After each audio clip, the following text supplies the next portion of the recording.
Ano ba ang good news natin? Hindi, by the way, ang good news natin mga bossing, namigay ng pabahay si ating Presidenteng Marcos sa Cavite. Kasi isa yan sa mga pangako niya mga bossing, yung 1,000,000 pabahay. Yun yung isa sa talagang ipinangako nila noon na gagawin nila. Hindi natin alam kung ilan na.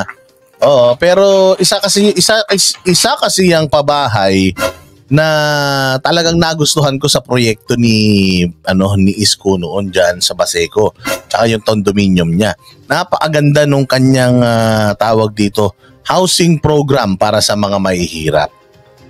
Napakaganda. Ngayon si PBBM meron din siyang nilaunch na kaparehas na konsepto, pagbibigay ng pabahay sa mga walang tahanan. So eto, namigay po siya kanina. Tingnan natin itong report na ito. Abay, maganda ito Maganda ito kung sana magtutuloy-tuloy mga ganitong proyekto para sa mga ordinaryong Pilipino. Abay, mabuti yan.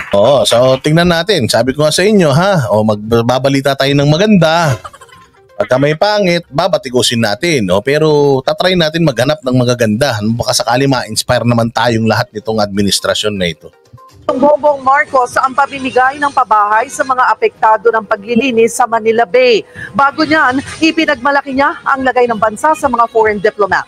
Nasa frontline ng balita niya, si Maricel Halili. The Foreign Affairs Secretary. Kung si Pangulong Bongbong Marcos ang tatanungin, nakabawi na ang Pilipinas mula sa dagok ng pandemya at tensyon sa Middle East. Ipinagmalaki yan ng Pangulo si Van den Noor sa Malacanang kahapon. Ito ang taunang New Year's reception na dinadaluhan ng mga miyembro ng Diplomatic Corps. It is with confidence that I announce that the Philippines has, I could say, gotten back on its feet from the reeling effect of the pandemic and the subsequent shocks that we suffered from the Ukraine war and now from the conflict in the Middle East. Kaninang umaga, ipinamahagi ng Pangulo ang nasa 360 housing units ng Syudad Kaunlaran Project sa Okay, madami yun, 360 madami yung palakpakan.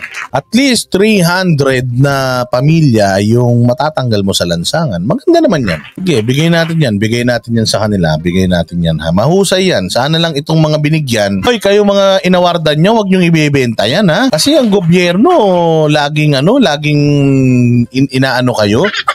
Lagi kayong inaalis sa lansangan, binibigyan kayo ng bahay, binibenta nyo, bumabalik kayo sa lansangan. Kaya nga ito yung sinasabi ko na ang ganda kasi nung kay Isko mga bossing. Kasi yung pabahay ni Isko, hindi ibibigay sa iyo yung bahay, hindi mo siya pag-ari.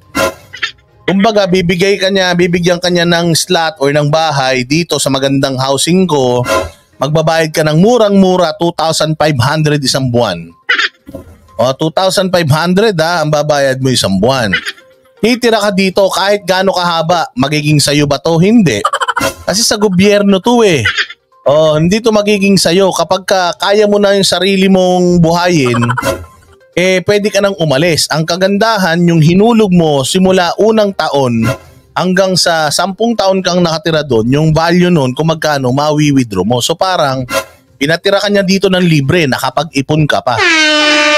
Kasi yung ginagawa yung usual na ginagawa ng ng gobyerno natin is ina-award yung bahay, yung titulo sa mga tao. Tapos ginagawa yung mga tao, syempre pupunta sila doon. Wala rin silang kabuhayan, wala silang pambayad kuryente, tubig, wala silang pangkain.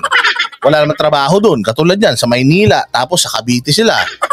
Alam mo naman, wala rin naman trabaho sa Cavite. So they end up selling yung property and then going back sa metro tapos makipagsapalaran ulit dito. Yun ang pangit. So yun yung sinasabi kong napakaganda dun sa housing program ni Isko na dapat i-adapt talaga ng gobyerno natin. Pero still, this is something good that needed to be that needs to be reported to you para alam nyo naman na hindi lang sila tulog din ng tulog. Or Cavite, kasama sa mga benepisyaryo ang mga residenteng apektado sa paglilinis ng Manila Bay. Target tapusin ng gobyerno ang Phase 1 ng proyekto ngayong Marso. Bilang agarang tugon, pinabilis po natin ang kanilang relokasyon sa bagong pabahay na ligtas, de kalidad, komportable at may maayos na pamayanan. Si Josie Ima, ilo-loan mo pa din siya with low interest. Iyon ang maganda. Yun ang maganda. Nag-effort ka din. Kumbaga, ako gusto ko talaga to. Kaya kukunin ko. So ibig sabihin may value din sa'yo itong binibigay nila dahil involved ka. Di ba ayaw na ayaw nga natin yung bigay na ka lang ng bigay. Bibigay ng 4-piece, papangtongit. Bibigay ng bahay, ibibenta. O at least ito, invested ka. Di ba? No, meron din akong investment. May investment ng gobyerno, may investment din ako.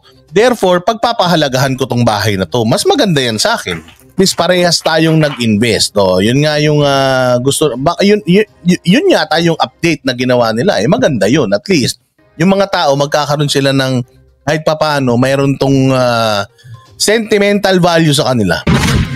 Mula Cavite, dumiretso si PBBM sa DSWD para sa anibersaryo nito. Dito inilunsad ang 24/7 Disaster Response Command Center at ang buong bansa handa project. Ito ang magiging base para sa mas epektibong pagmomonitor ng disaster efforts. But what DSWD offers goes beyond just easing the pain of victims of misfortune. It ends at the roots of the vulnerability of those most in need of our society. Aniya, hindi malalagpasan ng bansa ang COVID-19 nang wala ang DSWD. Malaking tulong din daw ang nabigay ng ahensya sa senior citizens. Biro pa niya. Pati kapakanan ng mga PWD ay nasa inyong mandato. Maliban na lang doon siguro sa isang klase na PWD ang person without jowa. Kahit nang papano at least yung presidente natin, nag-e-effort naman na siya para umabot sa tao. Kasi tinan mo ang BBM, ang pamilya Marcos, kilala sila ng mga elitista, kilala sila ng mga alta de sociedad, kilala sila ng mga matapobre, kilala sila ng mga bilyonaryo. So at least dito naman kahit paano, kahit medyo cringy, ibig sabihin parang nakakakilabot, pero at least nararamdaman mo sa PBBM gusto niyang kumonek sa tao, tinan mo, di ba? Tinan mo, sabi ni PBBM, may PWD pero may bago na pong disability ngayon. Yung PWJ, Persons Without Jowa. Maganda naman. Na somewhat kahit paano nag-e-effort siya. Nag-e-effort siya na, alam mo yun, maging na parang bumaba na din sa mga tao. Sana, BBM, dalas-dalasan mo yung ganyan, ha? Nagbabalita mula sa frontline, Maricel Halili. Diba? Natuwa naman sila. Kayo talaga. Kumbaga sabi nga ni Dangsky, nagpapatawa din naman. Hindi ba? So, at least may nakita na yun ako, salamat. May nakita tayong maganda. Kasi yung sinasabi nyo, di ba, na parang loan din siya. Mantakin mo, mayroon ka ring investment, kumbaga hindi lang gobyerno. So, pagpapahalagaan mo.